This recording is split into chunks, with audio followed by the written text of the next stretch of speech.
Pero nos vamos a meter en otro tema importante ahora con Adam Dubove, que en este caso nos va a hablar de una decisión que toma BlackRock y que tiene que ver con una presentación en definitiva. Adam, ¿de qué se trata? ¿Cómo estás? Hola Rocío, Santiago, ¿cómo están? Adam. Esto es una noticia que hace una semana sacudió un poco el mercado porque BlackRock es la gestora de fondos más grandes del mundo, tiene unos 10 trillions, o sea, unos 10 billones con B larga adelante que administra, y presentó ante la SEC, que es el organismo que supervisa todo lo que tiene que ver con mercados, acciones en Estados Unidos, la solicitud de obtener la autorización de un ETF de Bitcoin basado en el mercado spot. ¿Qué quiere decir eso? Que es un instrumento financiero que está respaldado por Bitcoin que tiene que tener el gestor del fondo y le permite a los inversores obtener exposición al precio de Bitcoin sin, digamos, las complicaciones que puede tener la custodia para alguien que no entiende mucho del tema, pero bueno, también con la desventaja de no tener todas las funcionalidades, todas las ventajas de la posibilidad de que no te lo confisquen, que no te lo congelen, etcétera, etcétera. Adam, pregunta, ¿ya se compraron por parte de BlackRock esta cantidad necesaria para cubrir la necesidad de este ETF o para hacer respaldo de estos ETF? No, todavía no. A ver, está todavía en proceso de estudio por parte de la SEC.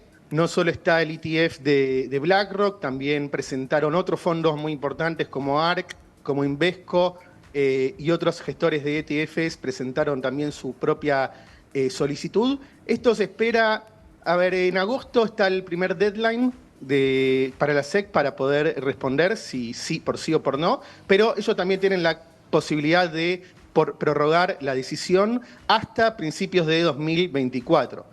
O sea que hasta que no se apruebe, se estructure el fondo y todo, no vamos a ver a estos grandes jugadores en el mercado comprando Bitcoin para el fondo. Claro, Adam, pero es una cantidad finita la que tiene Bitcoin. ¿Cómo va a impactar sobre el precio? ¿Dónde los van a comprar? ¿Hay un mercado para que los puedan comprar? ¿Los van a querer comprar baratos? ¿Los van a poder comprar caros? ¿Cómo es cuando hay un jugador tan grande, que ya no sería ni una ballena, sino sería prácticamente una cantidad de ballenas enorme, comprando un único activo que es finito? Bueno, eso sin dudas pone presión sobre el precio. Obviamente las operaciones que hacen los grandes jugadores son operaciones que se llaman OTC, over the counter, que ocurren en mesas, no ocurren en el mercado abierto, digamos, porque con el volumen que manejan moverían el precio significativamente. Y un dato adicional es que BlackRock en su presentación incluye a Coinbase, al exchange americano, claro, que ahora también está bajo el ojo de la SEC, como su proveedor de liquidez de que le va a vender los Bitcoin Coinbase a BlackRock, y a su vez Coinbase va a ser de custodio de esos Bitcoin. ¿Y de cuánto va a ser la profundidad de ese ETF? ¿Se sabe, Mirá, está especificado cuántos Bitcoin debería comprar BlackRock o cualquiera de estos fondos? ¿Cuál es la relación ETF versus Bitcoin? ¿Hay algún ratio o va a ser 1 a 1? A ver, la idea es que sea 1 a 1, no que un ETF represente un Bitcoin entero, sino que un papel va a representar una fracción de Bitcoin. Para que tengas una referencia, ya existen ETFs de futuros de Bitcoin, es decir, que en vez de estar respaldados con Bitcoin, están respaldados con tenencias de futuros de Bitcoin, claro, que cotizan en un mercado regulado. El ETF más grande de esos tiene un volumen, fondos bajo su administración de $1.000 millones. Pero para que tengas otra referencia, hay otro fondo que se llama GBTC, que es del Grayscale, es un fondo cerrado, o sea, no funciona igual a un ETF, pero también cotiza en el mercado y lo usaban inversores institucionales para obtener exposición a Bitcoin. ¿Sabés cuántos Bitcoin tiene ese fondo? 630.000 Bitcoins, o sea, el 3% claro, de la oferta que hay. El problema es que, y acá está la clave, porque este fondo quiere convertirse en un ETF y está haciéndole un juicio a la SEC, porque la SEC también le rechazó la posibilidad de convertirse, y a mí, y expertos, en realidad expertos de la industria, dicen que el pedido de BlackRock tiene que ver con el caso de que un juez obligue a la SEC a aceptar el ETF de Grayscale, no darle la ventaja de ser el primer jugador que se mueve a Grayscale y permitirle a otros jugadores también participar y tener una chance de quedarse con el mercado, porque además en los ETFs puede haber competidores que ofrecen el mismo producto, pero el que primero se mueve suele ser el que se lleva la mayoría.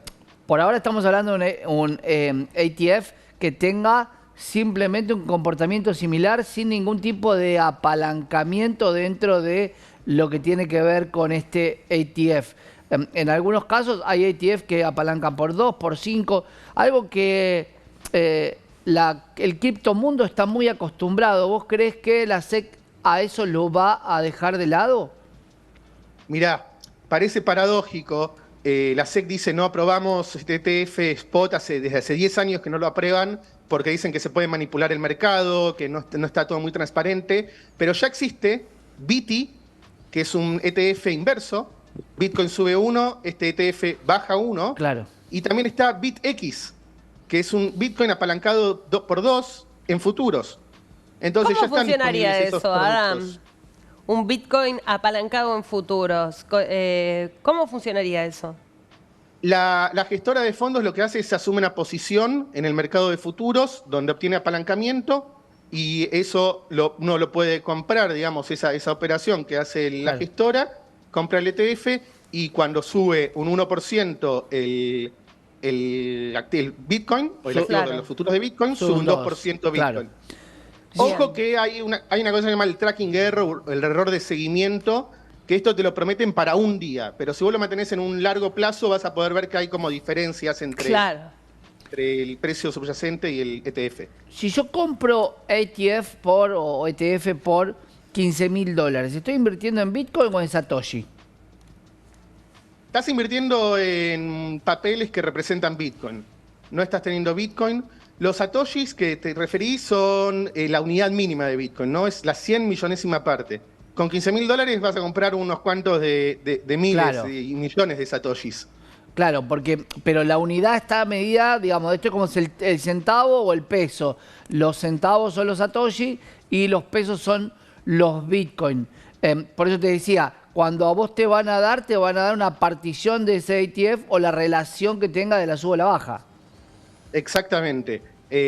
Uno va, no sé ahora cuál va a ser ese ratio, pero una tenencia del ETF va a representar 0,0000000 Bitcoin. Y sobre el ETF, ¿existe la figura del ETF al contado? Si es que esto es más seguro y directo en relación a adquirir un Bitcoin, explícanos un poco ese concepto. Sí, a ver, lo que entiendo que me estás preguntando es la diferencia entre lo que es el ETF al contado y el ETF de futuros.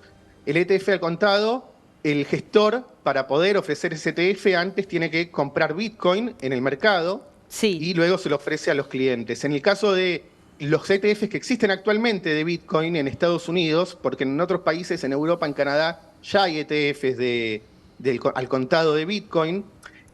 Los que funcionan en Estados Unidos lo hacen a través del mercado de futuros.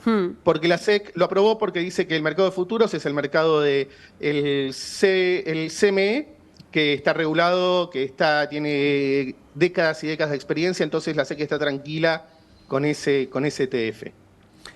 Lo que tiene que ver con la canasta de monedas en la economía, en lo que se llama las finanzas comunes, en Bitcoin o en el criptomundo, ¿hay algún activo en el cual yo puedo invertir en una canasta de criptomonedas?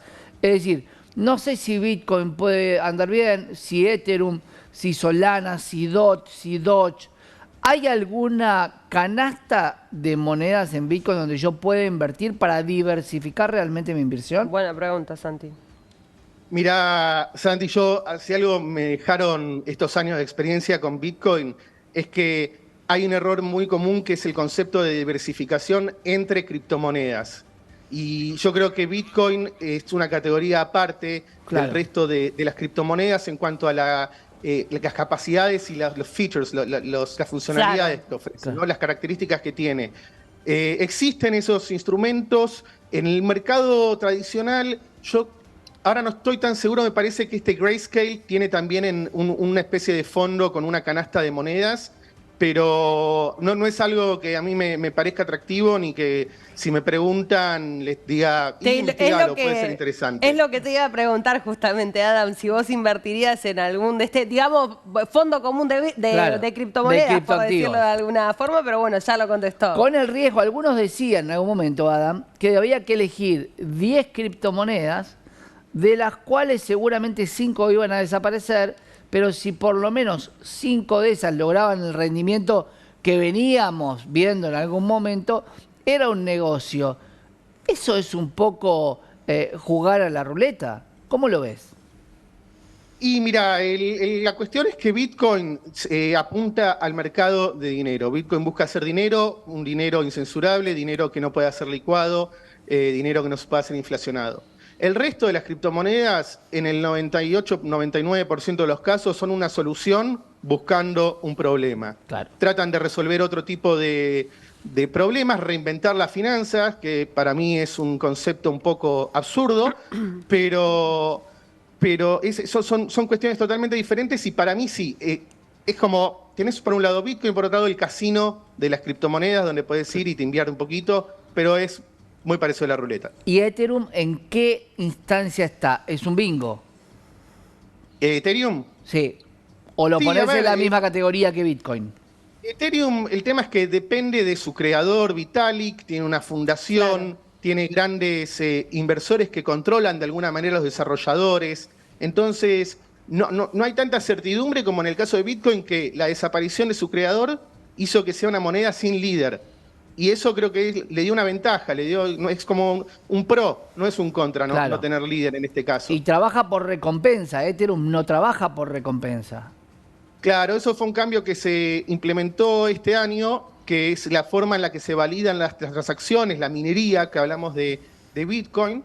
Bitcoin utiliza energía, utiliza los equipos de minería que necesitan de energía eléctrica para funcionar y hacer los cómputos que tienen que llevar adelante, mientras que en el caso de Ethereum pasó un sistema donde se valida poniendo tu propio capital en riesgo. Claro. Entonces termina un poco replicando el sistema actual, donde son los que más tenencia tienen, más posición de Ethereum tienen más posibilidad de validar y eso van a recibir más recompensas por sus validaciones y entramos de vuelta en el mismo circuito donde hay una clase privilegiada que está cerca del control del dinero y el pueblo, nosotros que vemos cómo se licúa. Claro, y el origen de Bitcoin de ser una moneda comunista se convirtió en el capitalismo más extremo en algún punto, pero quiere mantener esa... Sí, la idiosincrasia, ¿Cómo digamos. una, Sí. esa ¿cómo una filosofía. moneda comunista? Santiago, ¿cómo una moneda comunista? Comunista- Es una moneda de libre mercado. La palabra comunista no está mal. Que, es que común pueda ser para todos. en definitiva, ¿no? Y que Claro. no tenga que ver con la... Comunitaria, si querés. Comunista. Bueno, Suena fuerte. Claro, Claro. le suena fuerte al capitalismo, comunismo, pero a veces hay que las cosas que son comunes para todos terminan siendo algo comunismo, te voy a decir, para no afectar los intereses. Comunitario, le gusta. Comunitaria, ¿te gusta, Adam? Ahí sí, comunitaria. Comunitaria. Ahí Bien, está. bien, lo cerramos así entonces. Adam, gracias. Abrazo. Gracias a ustedes. Abrazo.